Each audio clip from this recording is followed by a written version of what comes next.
And it is a wonderful day. Welcome everybody to ImpactChat. My name's Kathy and we're going to have a lot of fun tonight.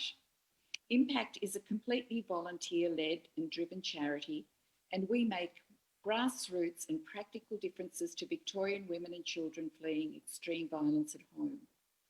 While we may be a charity, we don't give charity. What we do is give gifts, services and hope with dignity, and we give dignity with gifts, services and hope. If you're able to, please consider giving a tax-deductible donation, which we'll be directing to our court childcare program, a free service for families who need this while the parents are in court. I don't know about which land you're sitting on.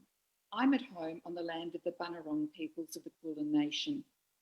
I acknowledge the Aboriginal and Torres Strait Islander peoples, the First Peoples of Australia, as the traditional owners of the lands and waters on which we're privileged to live, work and play.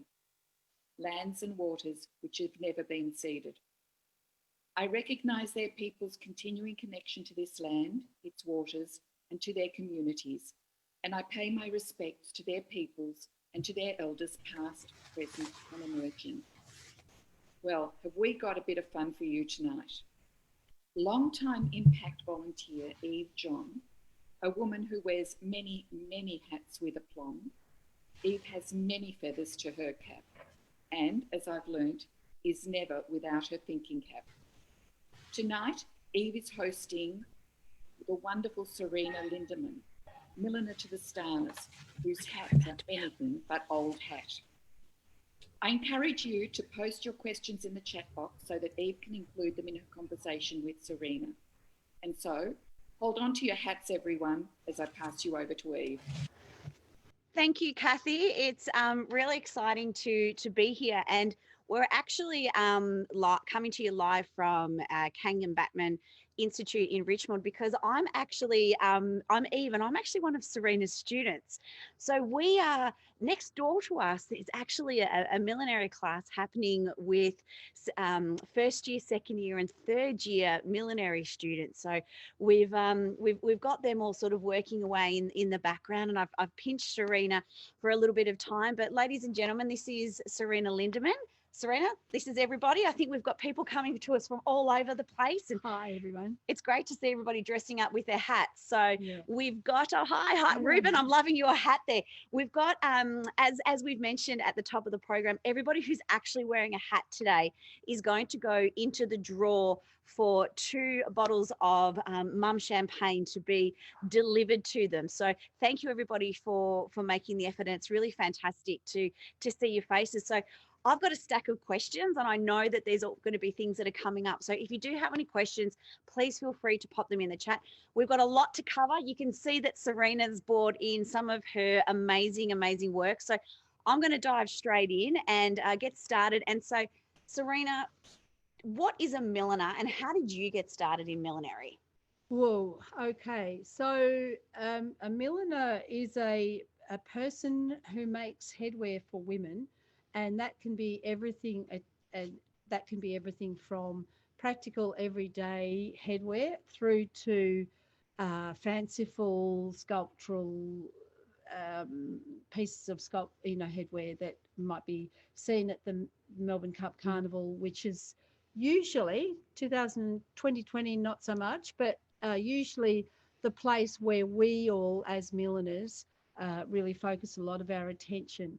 So sadly 2020 not too much millinery going on, but the reason I joined it, became a milliner, was because I lived in London in the 1990s, and I was an art teacher, and one of the things I wanted to do was move on from school, and so I started training over there, and I worked for a milliner called Edwina Ibbotson, who is one of my heroes to this day, and came back to Australia at the end of the 1990s, and found a place to run my business in the Nicholas Building in the city, which I've been in ever since and still am there now. So how many years have you been in the Nicholas Building then? I went in there in 1999. Wow. So I don't quite own the building yet, but I've certainly been there long enough. And I think anybody who's been to the open studios in the Nicholas building or the Christmas markets or any of those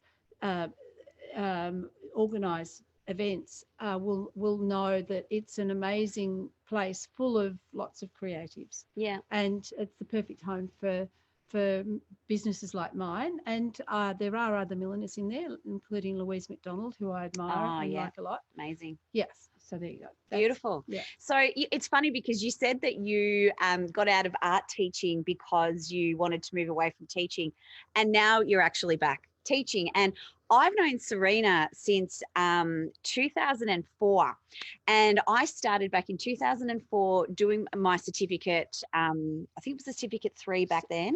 I think we enrolled in certificate levels. And different levels. And at the time I was doing my second year, and my husband got very ill and I wasn't able to continue on. And I said to Serena, don't worry, I'll come back and do the course again. Don't worry. And she just did that, pat on the shoulder sort of thing. Sure. And then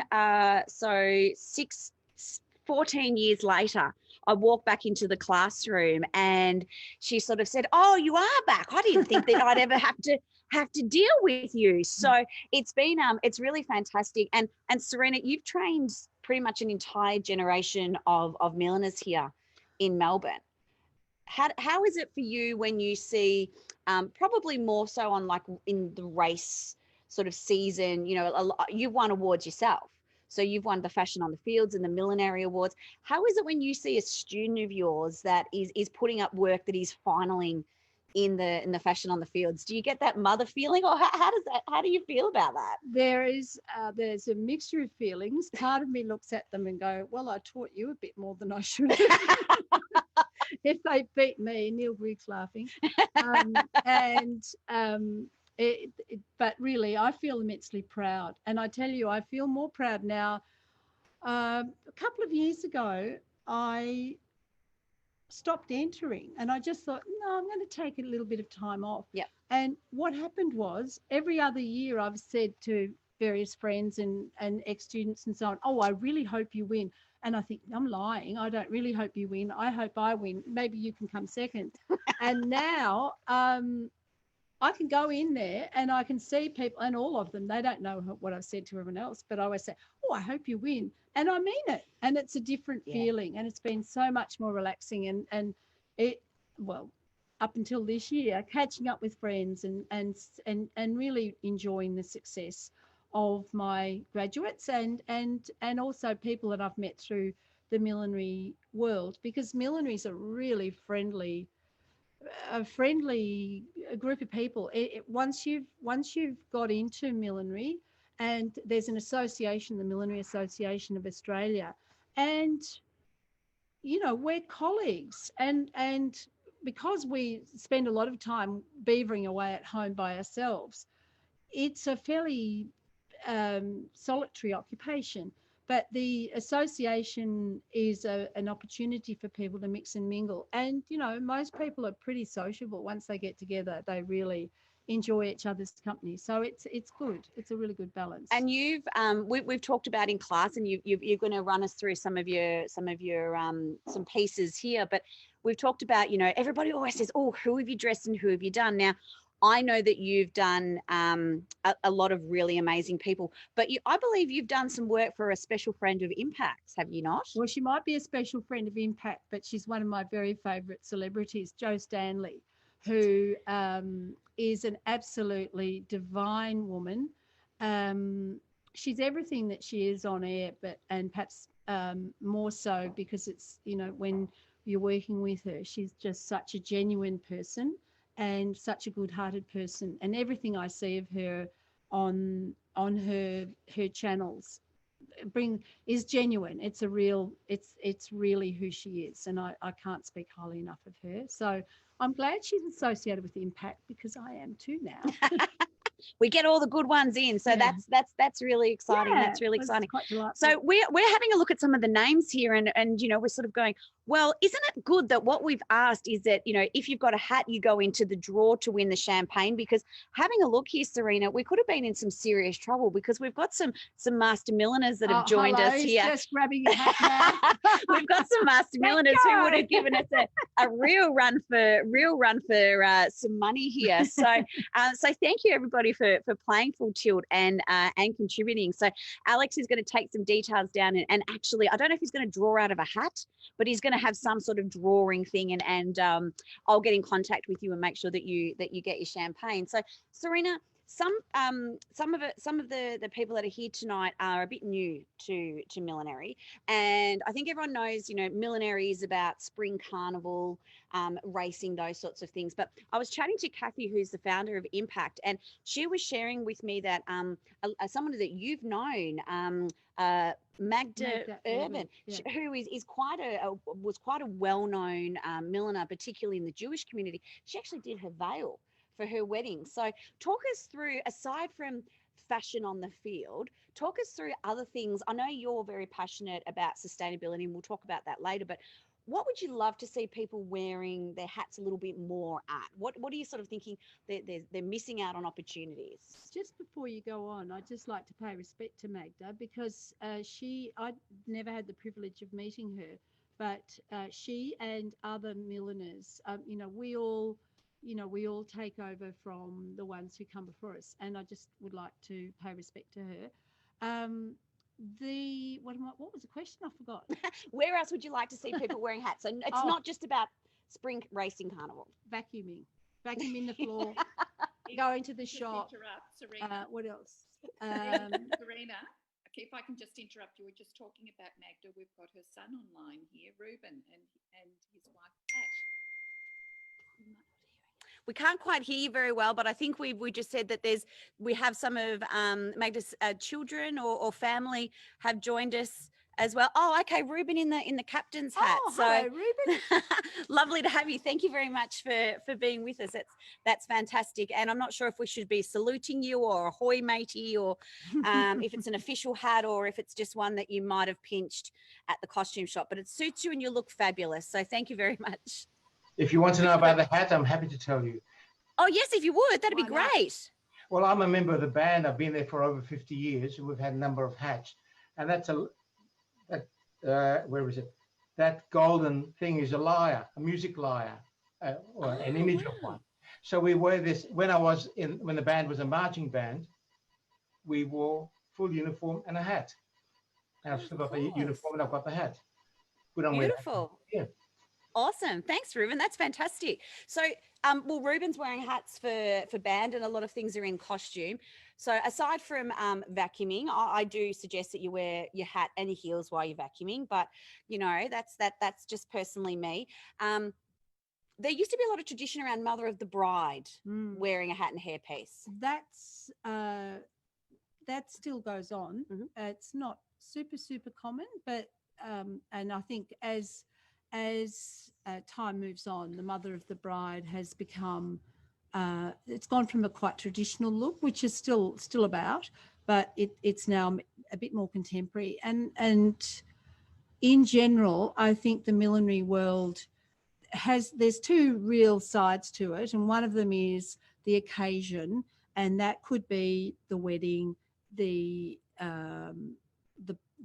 bar mitzvah mother, or bat mitzvah as well, and the garden parties, a lot of Australian milliners, most of them who are worth their thimble. Oh, yes, we have to mention that, because there is a particular finger that you wear your thimble on. Oh, but we don't do that in polite we won't do it in polite company. Okay, so but most of us usually have a couple of clients who go to Royal Ascot. Oh, of course. And that can be really fun. And look, I encourage people to have hat parties, for goodness sake. Once you've got a few hat boxes on the wardrobe, it's really nice. Country race meetings, a lot of women who they'll often buy something, and let's face it, it's mostly women.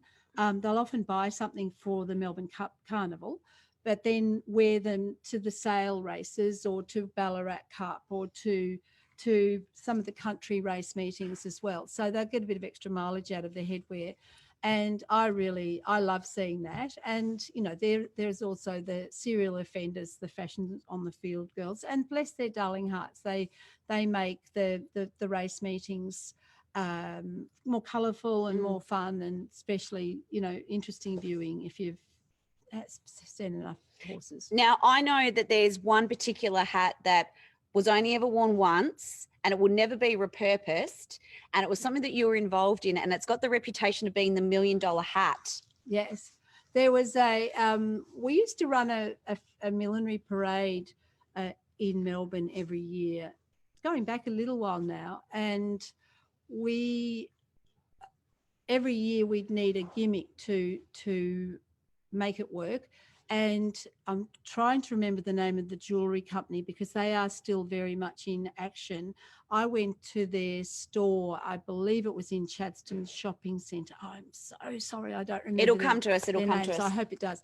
And they asked me to make a $1 million hat. And of course, the $1 million wasn't so much in my beautiful handcrafting the hat. It was in the amazing pearls that you would choke on if you accidentally swallowed one, and diamonds that you could replace your fingernails with, and just absolutely fabulous cloisonne, the enamel, decorative enamel pieces, and just stunning things. And here was I stitching them temporarily, I might add, onto this little platter that I'd arranged, and it was forward facing so that the world could see all of those beautiful gems. And that was the $1 million hat. Well, it was $1 million. It became very well publicized. It was mocked in some parts because who would want a hat for $1 million? Of course, nobody, but it did the trick, and it certainly got people into the show. So that was good. And I have to say, Lindy Klim is a pretty special model to wear the hat. And sadly, because there was so much jewellery on it, she had to use at least one hand. Oh, wow, because of the weight of it. Because otherwise it was going to topple, let's say. Okay. So it wasn't a practical hat, it was a decorative one. Okay. So what I found really interesting learning over the years is the way that we create a hat and the way that, you know, you put the attachments in and the different fabrics and the different things. So can you maybe, I know you've got here's something I prepared earlier. So maybe just to give people an idea of some of the fabrics that are used and just some of the basic tools as well. And of course, obviously some demos of what you've brought along. I'm not going to demonstrate millinery, but I have brought in a hat block here, which I have. It's covered in felt at the moment because that's one of the tricks. You can change the size of it, but it's a really lovely Homburg shape, which I love and adore, and that makes it the right size for me. So I'm happy with that. So this is a felt that I've pulled over it and can make the shape. Also, I've brought in some, actually I didn't bring this in, it was already here, but I'm in the process of making a cinema hat. A cinema is a banana fibre, I think it is, to be honest. I'm a bit vague about that. And I'm using this to demonstrate to my students how to block and then prepare the brim to be assembled. And can you hold that? Oh, sure. Thanks, no problems. And here's a crown, which it's still on the block. So you can see I'm stretching the straw over the block, and you can see here it's sort of pinching up. This is a trade secret. All of them have that. And unless you do a special technique, and then you cover it all up with a band after you've assembled the whole thing, and then nobody knows what's underneath that band. So milliners are allowed to do whatever they like as long as they cover it up at any of the naughty bits. And yeah, someone else is laughing at that because they know it's true. And you know, if there's a bit of a naughty thing going on, you just pop a little bit of trim over it and no one knows the difference. So you can trim it with little strappy things. This is all made of the same stuff. It's so versatile. And the story of Cinema, my understanding is Philip Tracy, I believe, who is one of the millinery gods of the universe, he had this stuff as packaging material around some hat bodies that were brought into England, and he decided that he could use it. And nobody's going to contradict me because you're all muted. So so that's the story, and I'm sticking to it. And since then, it's become much more polished. It's pre-stiffened. It comes in different colours. It's immensely versatile. And what's the one rule about wearing cinema? Can't get it wet. None of it. Don't get any hats wet. If you want to get a hat wet, tell the milliner. They'll do something out of plastic or something. There is stuff that you can make the hat out of, but you need to warn the milliner in advance, because it's not. In most hats are designed. Remember Melbourne Cup. Oh, what was the day? What was the year where the water was going down the stairs? I reckon that would have been 2003. That was a bad year for hats because they all lost their shape. They lost their colour. There was certain milliners, and I can't name them, but that the dye was coming down onto the faces. It wasn't a good day. And, you know, handbags are small and fat to be fashionable, so nobody had an umbrella. It wasn't a great, it's not dignified. If you want to go to the Melbourne Cup and have it dignified, check the weather forecast, make sure that it's not going to rain. So we've got just a quick I think it's a pineapple fiber. So it's a pineapple or a banana leaf fiber, I believe. Oh, thanks, Jane. I'm very happy now. Yeah, beautiful. Thank you. And Serena, there's a question there that millinery is, when you said that it's really for women's hats. Is there a different name for men's hats? Generally, you would call that person a hatter. Okay. And the hatter is a term that some people use for all sorts of hats. It's a bit of a catch-all, but milliners, most of the milliners will make hats for men as well as women. Mm-hmm. Certainly I enjoy doing that. Mm-hmm. And you know, basically it's from the neck up. So, and it's all about, to me, wearing a hat is about expressing your personality and expressing who you are. And also it's a very generous thing to do, to wear a hat, because if somebody's trying to think of something to say to you, wearing a hat will start the conversation. That's my pitch for millinery. And then there's another question here about are all millinery hats handmade? They would be. Well, all of your stuff is made. Yeah, look, it's an interesting one. We don't weave the hat bodies, but some of the milliners are millinery designers, and they'll have stuff made in production runs. Basically, the milliners that you would meet in the phone directory or the Google search, they will all do most of the work themselves. There are shortcuts, but you should be advised of those, and that will affect the price. So if there's something that's been, let's say, blocked on a machine, then you would expect to pay a bit less mm-hmm. than if the milliner's, you know, doing it all by hand and pinning it themselves and so forth. So that's sort of your more fashion things that you're doing for the cup. Can you now, as a second year student, we've actually just done what's called blocking from flat pattern hats. Right. So can you just maybe walk us through what these are and just the styles of these? Okay, this is a flat cap pattern. Can't model it because I've got my beautiful headpiece on, but it's basically based on some people call it a cheese cutter or a flat cap. It's usually a winter cap, but it's a really nice catch-all hat, and especially for men who have male pattern baldness, mm-hmm. and I'm not joking here, the Australian summer sun can really damage up here, and these little lightweight caps are a very handy thing. This is that's probably more a women's one, although I know some men who would like to wear something with a bit of floral and a few little birds on. This is my Australiana tea towel one, and this has got I've just used the linen tea towels that nobody uses anymore now that they've got dishwashers, and I just love positioning them on. This is my Map of Tassie hat, and there's lots of interesting ones, and they've been quite popular. There's a hat shop in Gertrude Street in Fitzroy called Smart Alec, and it's run by this wonderful urbane gentleman. I'm hoping that they'll open again after the pandemic. And Smart Alec sell these, but I also sell them direct and make them to order as well. So, so that's all about patterns. Also, this sort of styles, somebody just mentioned like the Peaky Blinders hat. So yeah, like definitely.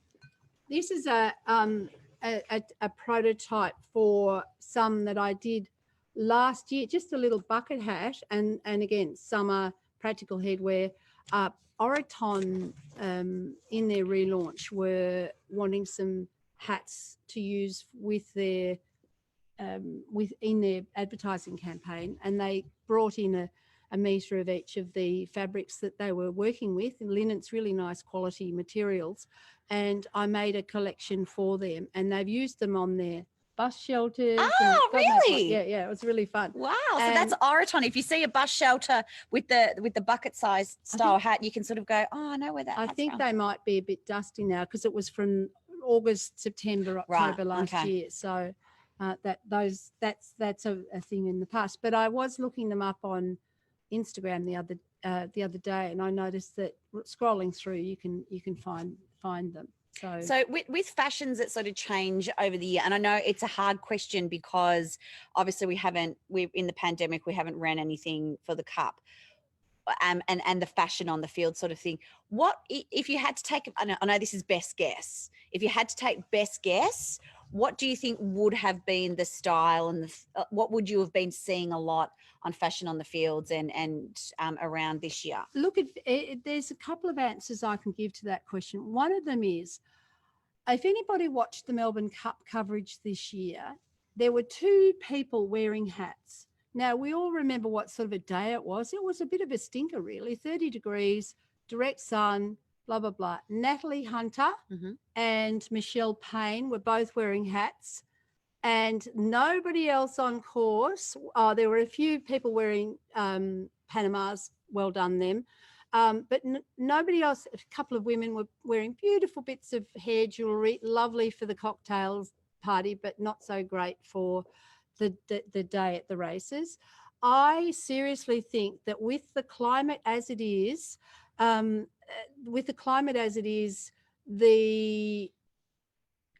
proper hat is a thing to be treasured, because you will not have a beetroot face at the end of the day if you're wearing a really good quality sun hat. So I seriously think a beautifully made piece of millinery with an interesting trim cannot be beaten. However, that said, a lot of girls have beautiful hair and they spend a lot of money at the hairdresser, and they really don't want to hide that. So the thing that Eve's wearing and the thing that I'm wearing, a lot of the headpieces have gone to the races, a lot of sculptural things showing off little bits of trim and, silk flowers. A lot of the milliners make silk flowers or feathers, that sort of thing.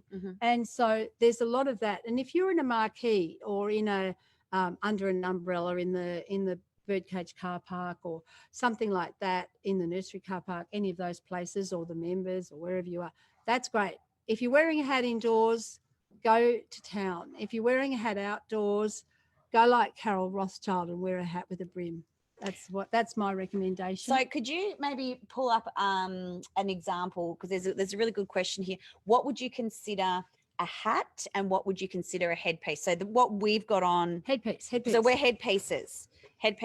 And this is something that I learnt with Serena this year. These are leather hand-tooled flowers that we actually made in class. So everything that I've made, Serena's taught us how to do, so that it's a lot of it we use recyclable things that we've picked up. I think a lot of millinery students really save We save lost hats from the op shop, don't we? We do. And we turn them into other things. Yep. Okay, here I come. This one is a completely beautiful Derby Day scenario, hand blocked, will last for a long time. It's got a foundation material inside, and it has been trimmed, and I've taken the trim off, and it's just a really, really simple piece of headwear. That is a hat. And this is a different fabric to the Cinema. This is this is Paris, called Parasisal. It's a really smooth. It's beautiful. It takes dye. Yeah. It's a very neutral kind of a base. It's not got a massive amount of texture. In my right hand, this thing is taking the term headpiece into the costume zone.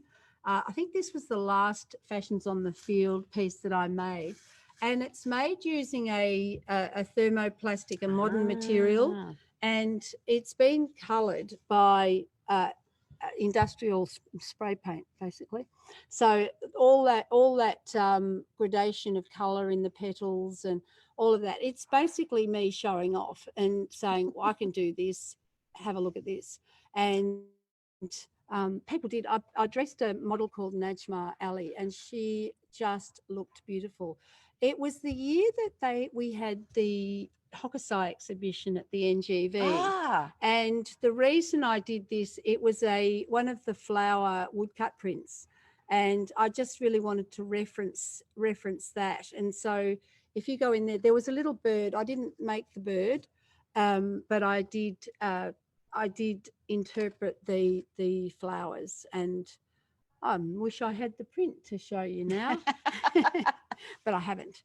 Okay, here we go. So everything that Serena has talked about, so this is the type of thing that we've learnt in class, and we're very lucky here at Kangan Batman where it's not Batman, it's just Kangan Institute. Kangan Institute. I'm still going from 2004 from 2004. Kangan Institute, based in Richmond. We're spoilt for choice with some blocks as well. And so Serena was saying that she's done some dyeing. Guess who turned up to dyeing class on Monday night in white jeans?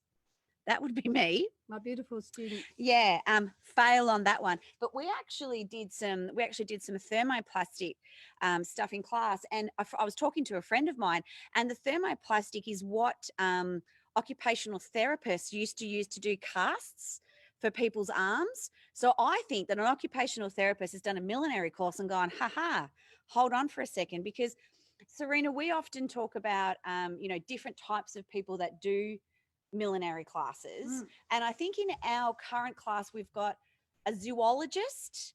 It's kind of like a joke. What do you get? An animal nutritionist, no less. Yeah, so we've got a zoologist, a shoemaker, and some teachers and a social worker, and I do marketing. So it's kind of like the start of a really, really bad joke. But people say, I could never do that because I'm not creative. But we've talked about the common traits that you often see in people that are coming to do the class. What are some of the common things that you sort of see that might surprise people? To be honest, there's a lot of people who do millinery who either are on the journey already and they just want to learn more about the technical side. And so I've had a number of people who've already got experience and who come along and they want to improve their technique. I've got other people who, bless their darling hearts, have really stressful, high pressure jobs. And for 4 hours in the week, they come in here and it's all about making hats. And for that 4 hours, that is the most important thing in the world. How you position that feather and how you smooth that material down onto the block. That is the most important thing in the world. And I'm not someone who could sit and meditate for an hour without any, without getting restless and wanting to go and do something. But after a session of millinery, it's amazing watching people go out and they look, they often look like they've put down the luggage, I have to say. So for me, apart from it being a career, it's also a very pleasurable thing to do, and it attracts really cool people. So one of the things the certificate for takes 3 years, 1 night a week. So it's a commitment of time. But by the time they leave, I've got ex-students who are now friends for life, and that to me is as important, and especially this year, if not more important. I have to agree. This year, I think for me, and I've spoken to other people that are, have doing different things, and even though it's a tactile thing, we've done learning from home, and my family understood that Mondays 5:30, mummy's got stuff to do, and I believe myself, I know I look so forward to that, because you couldn't go to the gym, you couldn't go and have a coffee with a friend, you couldn't do that, but it was your focus time. And exactly right, it was like, you're looking at other people's things, and you're measuring seams and discussing and doing drawings and oohing and ahhing over what people have actually done. And I think it's really, really important. I think for myself, that was one of the things that I had the pleasure and the privilege of being part of, was having that connection with people every single week on something that we're passionate about, something that we love, and it was having that commitment time. It was great to get back to into class, and we've gone from 1 night a week now. I've thrown open the doors. We've got 4 nights of the week that they can come in, and I'm here to tell you, it's just wonderful. Oh, it's crazy. Just to see everybody all getting together and working away. Just on that subject, the other thing about the pandemic and the Melbourne lockdown, which I think has been really tough on us, and I think we've done an amazing job, but what's really like 5 days now of zero transmission or 0 cases. But one of the things that I really loved and became to value more and more during that time was there was just time was a bit, it lost its structure, because we weren't going places. We weren't, as you say, we weren't seeing our friends. We weren't having coffees or doing any of that.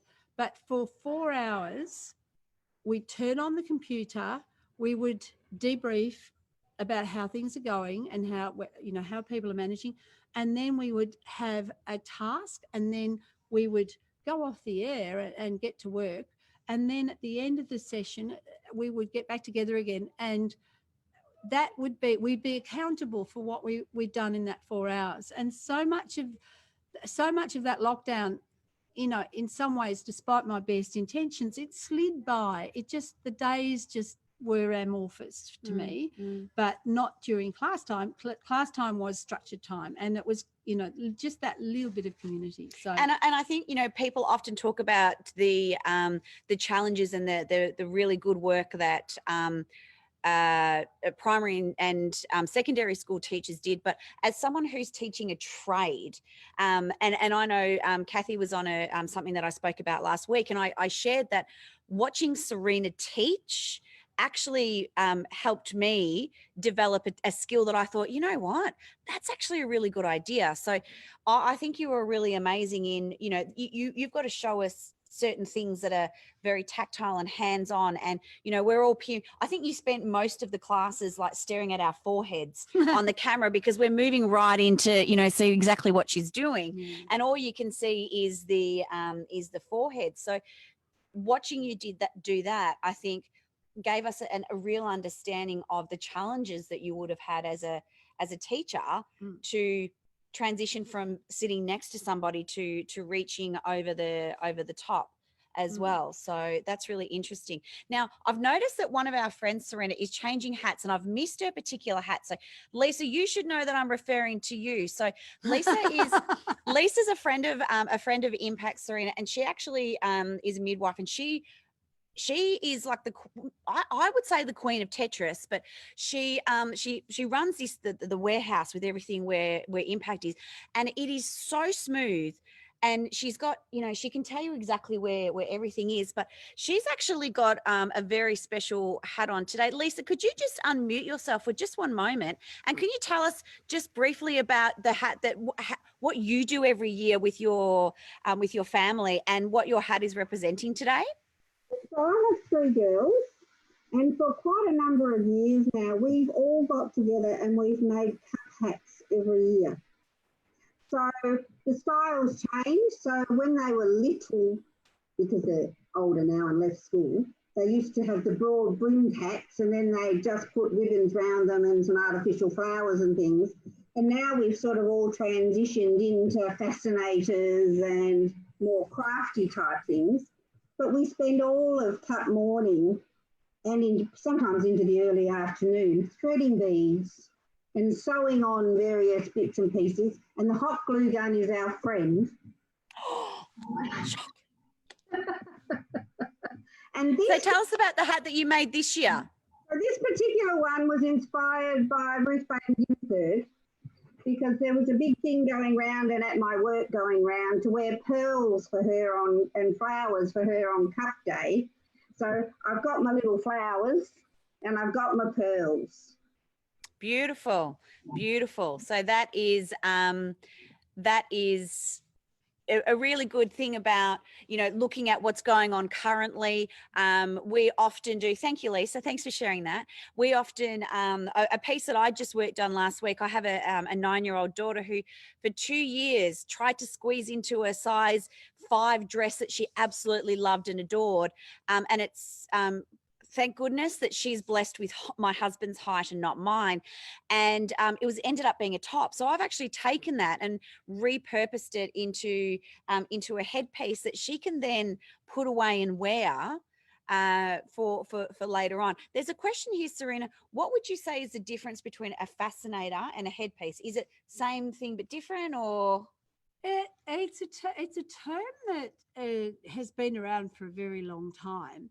And some of us, the milliners, get a little bit snooty about it. But the reality is it's a thing that's meant to be fascinating. And it's something that a woman would wear to make her head look more, you know, give a creative focus of attention. So you can call it whatever you like. If you make an effort and put something on, I'm going to be happy to see you. And I love that people make their own. And I love making them for people, and I love teaching people how to make them. I think headwear is it's a lovely tradition, and it's a lovely way of just finishing an outfit. People don't come to a milliner when they can't feed themselves. Most of the people that I see when they're coming in for a hat have everything else they need, and it's just a little bit of a moment to be helping them. They're the center of attention, and it's all too rare now where we have something made to order, and made to order is a luxury experience, and it's quite wonderful. So if what's your suggestion? And obviously with your clients that come to work with you, how would you, there's probably a few things that you would look at about design, like, you know, is it based on someone's personality, or what do you look at their structure and their overall appearance? What do you do? Yeah, all of the above. My great preference is that they bring in their outfit that they're going to wear with as much as they can. Sometimes it's they can see something and fall in love with it, and it goes out the door that day, and that's a very snappy and quick transaction. And sometimes it's a matter of co-creating, and that's really exciting too. And I think you'll find a lot of milliners really enjoy that, because they get to have a conversation with materials, and that can be really lovely. And each year I try and find a new style, but not necessarily let go of the old style, because sometimes that takes a couple of years for it to be really accepted and enjoyed by people. And so I like to mix it up every year, and I like to keep it moving. And then the client gets to decide where they sit on the continuum. And if they're outgoing and confident and tall, they can pretty much wear what they like, bless them. Or if they're, you work with scale, you work with the if you're petite, you don't want something that's going to crowd you out. And there's lots of tips and tricks that the milliners have. And I see another one here. Alison is here. She's one of my beautiful graduates. Hello, Alison. Yeah. So it's really good. It's a chance, and a good milliner will always only do with the agreement of the client. So you don't want to, if the milliner starts bossing you around, move on, because you don't want to be dragooned into wearing something that you don't want to be seen in. And the best a milliner can do is to politely encourage you. That often when you go out to the track, you sort of think the thing that looked massive and confronting in the studio suddenly looks pretty normal.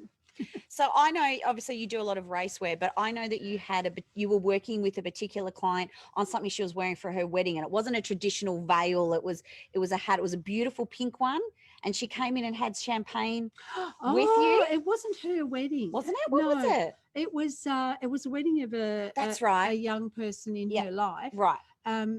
She had she's Lizzie Brown is her name. She is a hat collector and aficionado. She had thousands of them. And she brought in this draped tulle black hat. And she said, I'd like this in pink. And so I made it for her. I finished just before the first lockdown. And the night before the lockdown, she came to collect it. She brought her husband and a bottle of fine champagne, very nice champagne, 3 flutes too, you don't mind. And so my very last hat sale before all of the lockdown took place was this absolute confection of tulle. And I have an Instagram account, and if you'll have to scroll back through a little bit because there's been other stuff since. But there's some photos. Where can people find? What's your Instagram? What's your handle? My name, Serena_Lindeman _millinery. It's if you go back through, you'll find her, and she is. If I had to stop making hats for a while, which I kind of have, because really, I've got only so many boxes. If I had to make my final hat for the year or for the season, she would be the ideal client. Any clients who show up with bottles of champagne. Oh, 100%. I'm with you. I'm with you. I'm with you. Yeah. But I think one thing that you do for us in class, and there's been so many people that I've seen that have done studied with you over the years, and they've done stuff with you at TAFE, but they've also done some of your private classes that you have as well. Last year we had a very special showcase that was put on. Oh yeah, at the Western. Oh, and it was just so the Western Hotel in the city, and as somebody who for a living, I write for a living, and as to see your creations come down a staircase with beautiful music, champagne, you're having a giggle with your friends, and you're eating the beautiful, they had all the little tiny cake and biscuits, and it was all done. And you were so excited, and it felt like you really you'd done something spectacular. So I think it's the extra stuff that you do, and that really helps people feel special. Yeah, Kangan Institute, any opportunity that we have, not just our millinery students, but our fashion students as well, to showcase the students' work, to put it into the public domain, and to really help them get accustomed to exhibiting and competing if it's competition. It's really important because it creates recognition, it creates respect, and it creates a sense that this is what I'm here for, this is what I'm, you can't make a hat and put it in a box. That's ridiculous. It's got to be worn, it's got to be taken out and enjoyed by the person wearing it, but also by the audience, and to create social events, and I think now more than ever, socially distanced, 1.5 meters, of course. We really need that more than ever. 100%. And you were in class on Monday. A fashion student they're doing a parade online, and she wanted a hat with it, so she'd given Serena the fabric, and it was like she'd just gone, in what's that movie, in the Disney movie Cinderella, and she just whistles the wand a little bit. It was like watching that. But I tell you, I think, Serena, I'm gonna tell you this one. You already know this. I think Serena set me up once. There was a big showcase last year, and she said, right, we've got all of the hats of all the students are going in, and we need someone to help dress because Serena had something on. I said, oh, well, I'll do that. So I'm 5'2", just keep that in mind. So we had this beautiful thing at the meat market, which was in North Melbourne. North Melbourne, thank you. I've lost my bearings after the lockdown, and there was, you know, all this beautiful fashion, and it was really good to see the background. What Serena had failed to she said, make sure you wear runners because you're going to be running around a little bit. What she failed to tell me is that they were using the models that were 5'9", and I was doing the hair pieces and the hats on the models that were 5'9", and I'm 5'2". So the models would literally, by the end of the night, were just walking up to me, sticking their head down like this, and I'd put the hat on and off they'd go. I tell you, I felt like I was out of Lord of the Rings. You know, I was those little people in there with all these giants. So sometimes I think you just have a bit of a giggle behind our back and think, oh, well, that'll be a bit of fun. But I think we laugh so much with everything that we do with our classes. And I think, as we've talked about, it is really bringing together different people whose paths would never cross. I agree. And again, I try and keep in touch with my students as well and keep monitoring how they're going. And it's really, really interesting to see how many different walks of life they all come from. And they offer, a lot of them are members of the association. And you know, I think we're pretty proud of them. Yeah. Well, we're almost coming to our time. Yeah. Oh, Lisa's changed again. Excellent. Good to see. So I think we've gone through any questions. So if you do have, okay, there's a great question here. What do you think is the future of millinery in Australia, Serena? Oh, a completely big question mark. It is a big question mark, and it's the same as a lot of Australian industries and a lot of as the Australian fashion industry. You know, I think it depends on the loyalty of the clients and the opportunity for clients to wear them, the occasions that they go to. I think we're also stubborn. I know I went and visited some friends that work at a business called Cupid's Millinery, and they're a really good example. They've survived COVID lockdowns. They aren't entirely happy, but they've done it because they've needed to, and now they're basically saying, well, we are making masks, we are doing this, we are doing that in order to survive, partly because, you know, they've got a business they want to support, but partly because they're so damn passionate about it that they don't want to do anything else. And I think that applies to a lot of milliners. I think we probably are capable of doing lots of other things, but because we love this silly industry so much, we'll just do what it takes to hang in there and hope that people will darken our doors. Definitely. Well, I definitely agree. So we'll sort of wrap it up. So I'm just going to before we do, where would people be able to find you if they were, so where can they find you on the social media? So on Facebook? Yeah. I am a bit of it's one of the realities in fashion and small business. We all go on to Facebook, we all go on to Instagram, and I'm in both places. If you type my name into a search bar, you'll find, and just when you do Lindeman, I think even if you do Lindeman with an R, it comes up. Enough of my stuff comes up. And there are places where you'll see, and if you do an image search, you'll see a lot of what I do. Yep. And good luck with that. Cool. All right. Well, thank you for coming on, because I know that it's been fantastic to have you, and the series that we're doing at the moment is really to get some information out there for different people and different conversations.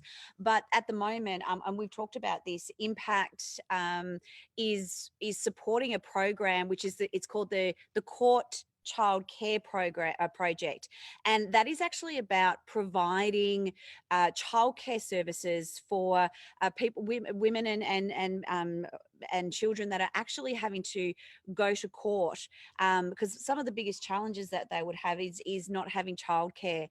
So that service is now actually available. So for those of you who didn't actually put any money on the cup or haven't spent any money on champagne, if you've got a chance, it'd be great if you wanted to pop some donations through to Impact.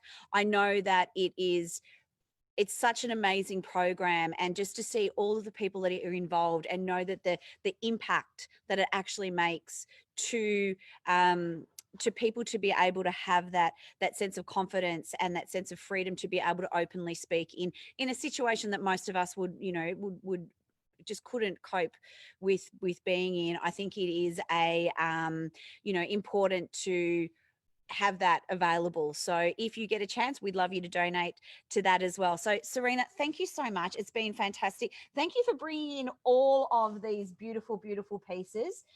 It's been fascinating to see, and I'm going to spend a little bit of time going through and having a bit of a cheeky look, and I'm sure that I think some of the girls in the classroom are waiting to get back in there as well. But before we go, we do have to announce who our lucky person has been. Thank you to everybody for wearing your hats and participating. We've agreed that we'll bow out and not have the champagne. We'll catch up for a gin another time, I think, Serena.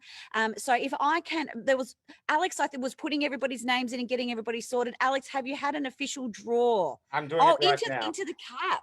I'm literally doing it right now. Okay, great. I put everyone's name. Okay, and the one I'm great. choosing is this one, which says... Oh, I don't have my eyes on. I can't see that.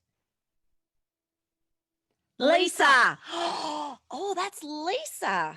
Oh, well, Lisa, yay. All right, Lisa, I'm going to find you, and we will organise for 2 bottles of Mum champagne to be delivered to somewhere that is useful for you, either your home, or we'll sort out the details. So I'm going to chase you for that. But thank you very much. Thank you, Serena. I appreciate your time. I know that I know that you've opened up the classroom for all of us to come in, and you've taken time out of that. So we really appreciate that. Thank you very much for coming along. So that's it for us. Thank you, everybody, for coming along, and thank you for all wearing hats. And it's been really fantastic to see so many smiling faces. It's hopefully next year we've got events and those sorts of things, we can see you as well, and we encourage everybody to wear hats. You'll see Serena and I with our hats at all of the events. So thank you very much. There's someone there I haven't seen for, I don't know, maybe 40 years. Hi, Jane. How are you? See, it's good. Everybody's coming along. So thank you very much. That's been really, really fantastic. Thank you, everybody. Bye-bye. Thanks for coming. By saying, Serena and Eve, that was absolutely fantastic. Hats off to you both.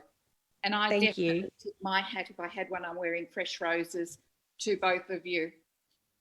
Serena and Eve, neither of you had to eat your hat today, nor did you have to talk through your hats, and nor did you keep anything underneath your hats. And I learnt something very interesting. You're both milliners, not mad hatters. And now I've run out of hat metaphors. So seriously, thank you so much. Thank you, everybody, for coming. Next week, we've got the wonderful Eve Ash as our guest. Eve is a psychologist and a multi-award winning filmmaker and director. If you haven't seen her latest true story called Undercurrent, Real Murder Investigation, go and watch it on Channel 7, what's it called? Catch Up or whatever. So it's really worth seeing. It's current. It's a story that's still going on, and we'll be chatting with her next week. So till then, everybody, please stay safe. Stay home if you can.